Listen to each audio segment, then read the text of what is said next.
My parents came to the United States with $200 and an arranged marriage. My dad studied at Georgia Tech's aerospace engineering program, and my mom at the University of Kansas medicinal chemistry program. They got married, moved to Detroit, and I was born 2 years later. In the process of picking a name, my grandmother suggested Chirag, which means light. Ironically though, I pushed away my name for many years. I even went by Raj because no one could say Chirag. But little did I know that the name Chirag, which I did push away, would become the basis of my morning meditations, which is all about meditating on the source of light in the heart. My parents were meditating before I was born, and jokingly, our family friends would ask, "Are you meditating on the light in your heart or the light in your stomach?" I was blessed to be exposed to meditation in utero, but just like my name, I didn't utilize this gift until many years later.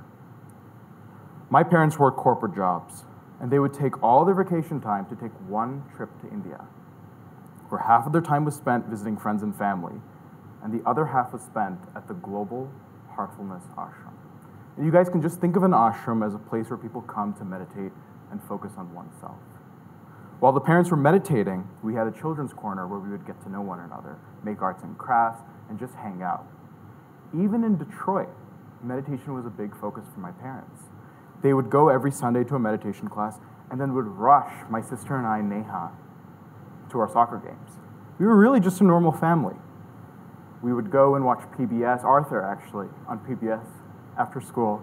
And the only thing I was concerned about were those round Tony's pizzas that they would serve at my elementary school every Friday. And then things changed. I was 6 when 9/11 happened. And I'll never forget coming home and seeing the planes crash into the Twin Towers over and over again on NBC Nightly News. And I thought to myself, to protect my family and my friends in the future, I would buy a private jet so I'd never have to fly a commercial airline again. 9/11 left an impression on me, and I'll give you guys a really simple explanation as to what an impression is. Whenever we have a thought, and that thought becomes an attachment, that ends up turning into an impression. And 9/11 left this deep impression on me. But even Albert Einstein developed a theory called the theory of entanglement in quantum physics, which states that two particles that are not even touching can still leave impressions on one another, even though they aren't as involved as Einstein puts it. So at 13, I asked my dad again, how do I buy this jet?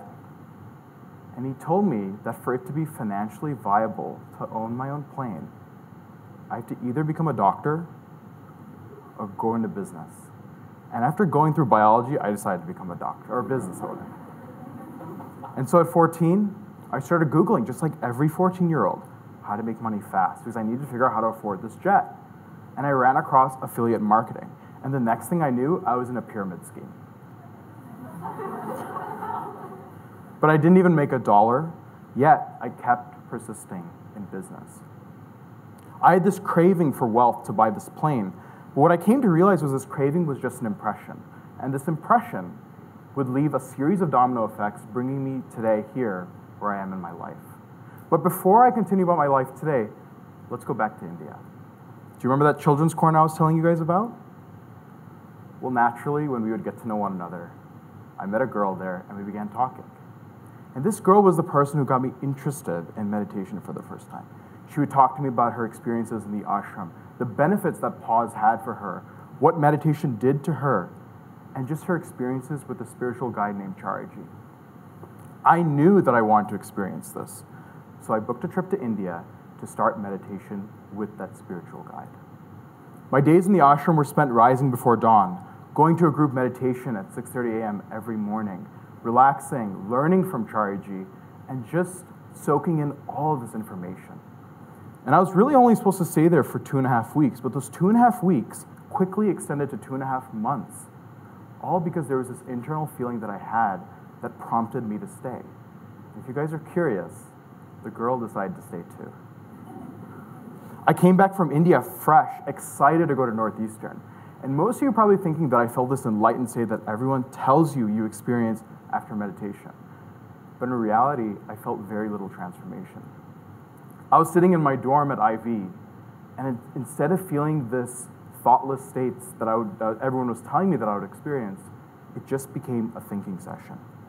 I was seeing a return on investment on the dollars I was spending on my Facebook ads, but not with the time I was spending on my meditation practice. And we like to think we live in a world that's linear, that if we do X, we immediately get Y. But it wasn't happening for me, or at least I wasn't able to be aware of it. I thought that if I spent 1 hour of meditation, I would get 5 hours of productivity. But it wasn't happening, or at least I wasn't aware of it. So I kept practicing. During college, I built an agency called Taco, which helps brands like Expedia with digital marketing. And later, I joined Medley as their chief marketing officer. And I kept sitting through all this, and I kept using pause. And what I came to realize was the pause was where the progress for my business was coming from. Not because I was just taking a step away from situations, but because I was taking a step away, developing this connection between the mind and the heart, and also in the process, a shift in consciousness would occur. I noticed that my psyche began to change. And in fact, even in the Journal of Consciousness and Cognition, there was a reported significant increase in working memory, visuospatial processing, and cognitive functioning, all through the benefits and the effects of meditation alone. And what I also came to realize is you don't have to choose between wanting to live in the penthouse or live in an ashram, that these two realities can coexist. Or in other words, if you do own a business or you work in a career, it is up to you to do well as long as you remain connected internally. My priority for many years was to just buy that plane, which symbolized success for me. I used to feel this anxiety towards my business, and I would want to have control over everything. And believe it or not, I had quite an aggression in management, where I would fire employees left and right without consideration. Now, my success is wanting to stay in this internal state of connection 24/7 through my business, relationships, and just in life. I no longer have this aggression in management, and there is a more organic progress in my business because I allow it to happen with my daily practice of pause. A lot of reasons companies fail is because there's this misalignment between the executive team. And one of the big reasons I decided to join Medley was because the executive team are made up of meditators. There's a refinement of decision-making and depth of decision-making because these individuals are using pause as a tool to reset and realign themselves in meetings and just conducting business as a whole. And it's not to say that disagreements don't happen, but they happen while staying connected internally. Another reason that I decided to join Medley was because a lot of the infrastructures and the people in the company are made up of this meditating and kind of like environment. And reality is that a lot of us are doing pause on a daily basis, whether it's through working out, going to yoga, or just spending time with yourself. And that will create more and more progress towards success. In business, we say that we only see the tip of the iceberg, but the main body is underneath water. And sometimes we don't see change for months, if not years. But as we're able to see and develop more and more sensitivity, we're able to double down and execute on what's working for us. So my practice in India, although I didn't know it, planted the seeds and started the germination process, which would ultimately grow my meditation practice, teach me a tool like pause, and grow my companies in the process. I'm not asking you to put on a robe. I'm asking you to consider a pause. Thank you.